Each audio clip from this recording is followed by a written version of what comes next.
Сәлем достар, бүгін біз сіздермен математика ойын жасайтын боламыз. Бұл бағдарламада компьютер бізден кездейсоқ екі санның көбейтіндісін сұрайды. Біз сәйкесінше жауабын енгіземіз. Ал программа өз кезегінде біздің жауабымыздың дұрыс немесе бұрыстығын анықтап беруі қажет. Ең алдымен біз кездейсоқ сандарды іске қосамыз. Ол үшін импорт рандом деп жазамыз. Бірінші сан үшін а айнымалысын ашып, оған кездейсоқ санды жазамыз. Рандом, рандинг дейміз дағы. Жақшаның ішіне сандардың аралығын жазамыз. Бірден бастап 10-ға дейін болсын. Екінші сан үшін де дәл солай. Ол б айнымалысы болсын бізде. Енді қолданушыдан осы санның екеуінің көбейтіндісін сұрайық.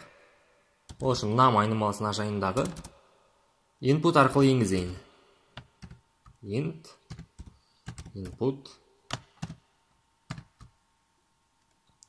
Мысалы біз былай деп шығарайық. Мысалға 5 көбейту 3 тең болады қанша деп. Қолданушы дәл осы жерге енгізетіндей. Ол үшін біз мұнда жазамыз.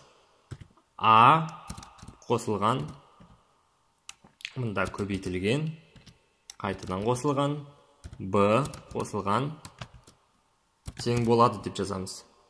Яғни 5, мысалға 5 көбейтілген 3 тең болады.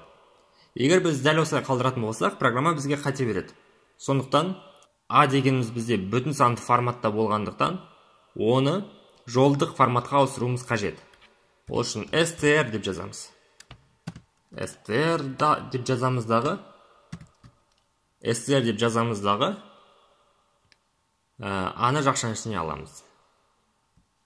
Б үшін де дәл солай. str Б жақшада. Мынаны өшіреміз. Әрі қарай кеттік.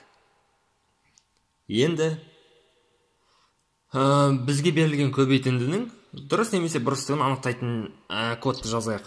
Ол үшін егер дейміз. Егер А көбейтілген Б-ға тең болса біздің санымызға, онда бізге жарайсың деп жазу керек. Print жарайсың.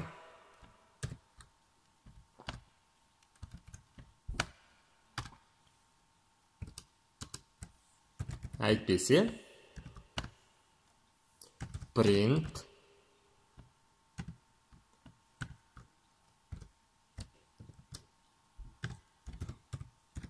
көбейту кестесін жатта деп қояйық. Программаны іске қосып көрейік. Run. 1 көбейту 10. 10 болады. Жарайсың. Тағы көрейік. 2 көбейту 8. 16. Жарайсың. Қате жауап жазып көрейік. Мысалы 10 көбейту 6 болсын. Көбейту кестесін жатта. Және мына жерде дұрыс жауап 30 деп шығаратындай жасайық. Ол үшін мынаның астына қайтадан print деп жазамыз. Print дұрыс жауап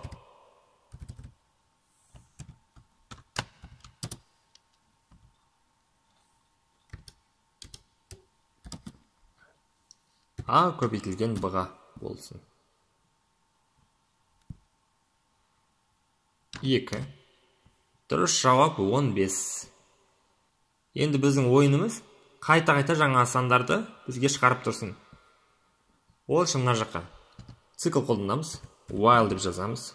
While 1 болса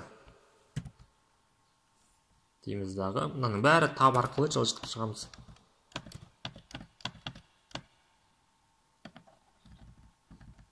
Тап басамыз. Тағы да тап басамыз мұнда. Тап.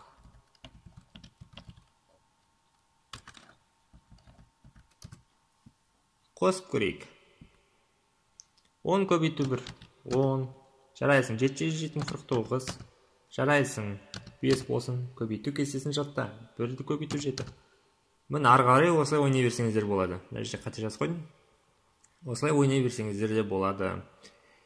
Енді программаны ары қарай күрделендіре түсейік. Оған деңгейлер қосайық. Мысалы, егер сіз 5 рет дұрыс жауап берсеңіз, мына бірінші санымыз 2 таңбалы болсын.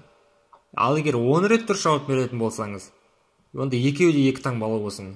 Осылай қиындата түсеміз программаны. Ол үшін мына жерге айнымалы ашамыз дағы. Ай тең 0 деп қоямыз. Егер ол дұрыс жауап беретін болса, яғни мына жерге, онда біздің айымыз 1-ге арту керек. Енді мына жаққа тағы да шарттар қосамыз. Егер айымыз бізде кіші болса, кіші немесе тең 5-ке болса, онда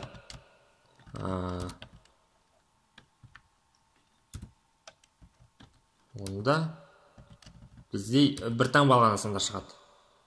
Әйтпесе, elif айымыз 5-тен үлкен болсын және 10-нан кіші болсын. Ай кіші немесе тең 10-ға. Олай болатын болса, біздің бірінші жасыратын санымыз 2 таңбалы болады дағы, ал екіншісі 1 таңбалы болады. 2 таңбалы сандар ол 10-нан бастап 100-ге дейін. Екіншісі осылай қала берсін. Әйтпесе, айымыз үлкен болсын 10-нан және кіші болсын 15-тен. Мұндай жағдайда екеуі де 2 таңбалы болады. Өте қиын деңгей болады мына жақтарда. Қосып көрейік. 9, 70, 24, 28, 34. Мінекей қараңыздар, біздің ойынымыз қиындай түсті. Енді ары қарай кеттік, 240 болады. Мұнда қате бере салайын. Дұрыс жауап 228. Осымен ойын аяқталды біздің. Мінекей достар, осылай ойынымызды қиындата түсуімізге әбден болады. Енді сіздерге үй тапсырмақсыз достар. Көбейтуге жасадық, ал сіздер қосу амалына жасап көріңіздер. Сау болыңыздар.